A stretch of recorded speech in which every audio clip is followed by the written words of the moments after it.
My life was a blueprint, every line precise, every angle my own to draft. Until one lie shattered it, like a sledgehammer through stained glass. My name is Jacob Dunn, and this is the story of how my brother tried to frame me as a monster.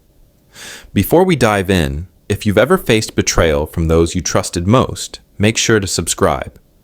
You're not alone, and here we share stories of survival, strength, and second chances. I used to think freedom was my edge. No wife, no kids, just me and my designs in a quiet loft on the edge of Portland. The autumn sun would slant through my skylight, casting shadows on my drafting table.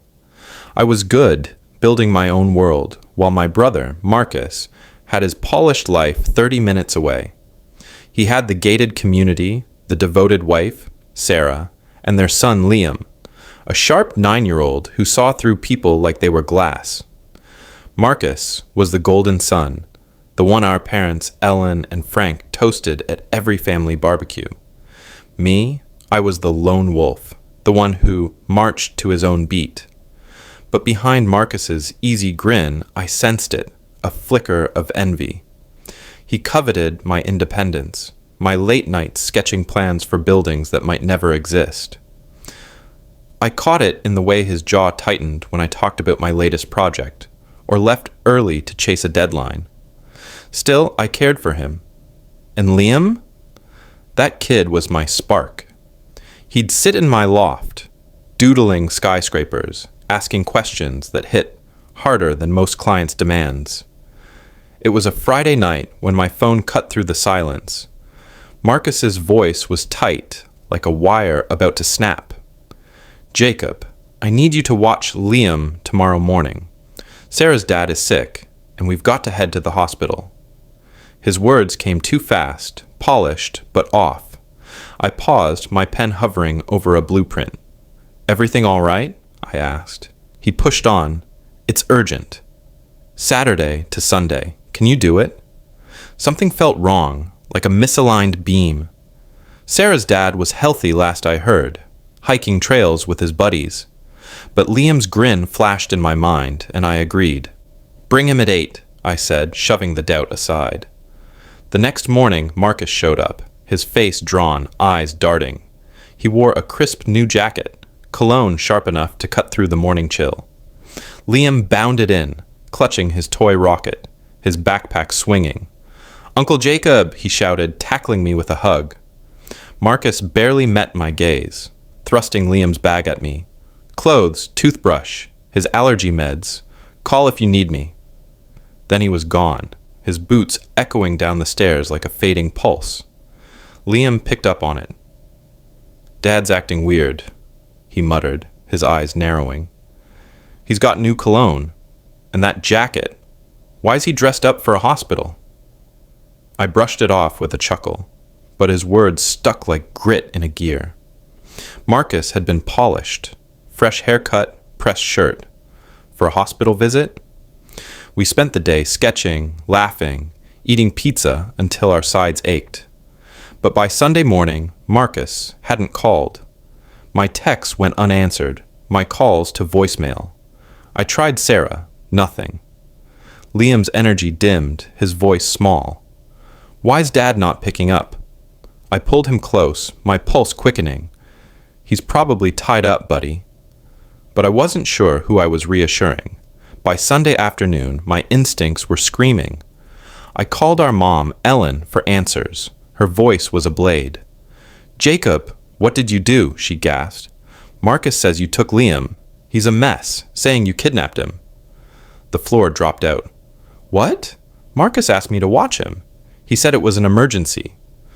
"Marcus says you're lying," Mom whispered, her tone heavy with skepticism. "Sarah's furious. They're calling the cops." I stood there, Liam's rocket sketches scattered on my table. My own mother doubted me. My brother, my own blood, was setting me up. For what? That night, I didn't sleep. Liam dozed beside me, his breathing steady, but my mind churned like a storm. Why would Marcus do this? What was he hiding? The answer hit at dawn with a sharp knock on my door. 2 police officers loomed in my hallway, their badges glinting like warnings. "Jacob Dunn, you're under arrest for kidnapping Liam Reed," the older one said, his voice flat. My knees buckled. "This is a mistake. Marcus left him with me." Before I could argue, Marcus stormed in, eyes red, Sarah and our parents trailing behind. "Where's my son?" he shouted, his voice cracking. "Why'd you take him, Jacob?" I stared at my brother, his face twisted with a pain I didn't buy. "You're lying," I said, my voice low. "You called me Friday night. You begged me to take him." He held up his phone, hands shaking. "You sent this email, Jacob. I'm taking Liam. You don't deserve him. And this voicemail." He played it, and my own voice echoed cold and sharp. "Marcus, I'm keeping Liam. You're not fit to be a father." I stumbled back. "I never said that. I never sent that." A neighbor, Mr. Holt, stepped forward, eyes down. "I saw Jacob near Marcus's house Friday night," he mumbled. My head spun. I'd been in my loft all night. Then Liam appeared, rubbing his eyes, his rocket clutched tight. "Dad's lying," he said, his voice small but firm. The room went still. I heard him call Uncle Jacob. He said it was an emergency, and he faltered, tears welling. Dad didn't go to the hospital. He went with Aunt Rachel.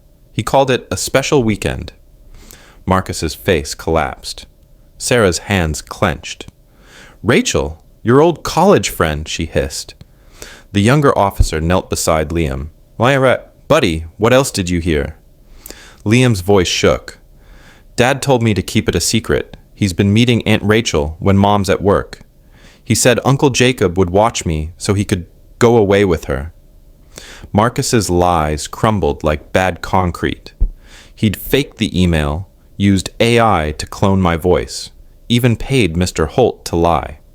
All to cover his affair, to keep Sarah in the dark. He'd thrown me to the wolves to save himself. The police cuffed Marcus, charging him with perjury and false reporting. Mom and Dad apologized, their voices thick with regret, but their words rang empty. They'd chosen him over me. Sarah was shattered, her trust in ruins. And Liam, poor Liam, caught in the rubble of his father's betrayal. I lost my brother that day, not to handcuffs, but to the truth.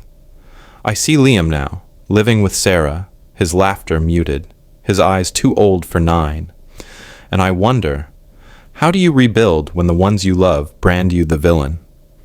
If you've ever been betrayed by someone you trusted, tell me in the comments. How do you heal from a lie that cuts that deep? Hit subscribe if this story hit you like it hit me. Because sometimes the truth is the hardest line to draw.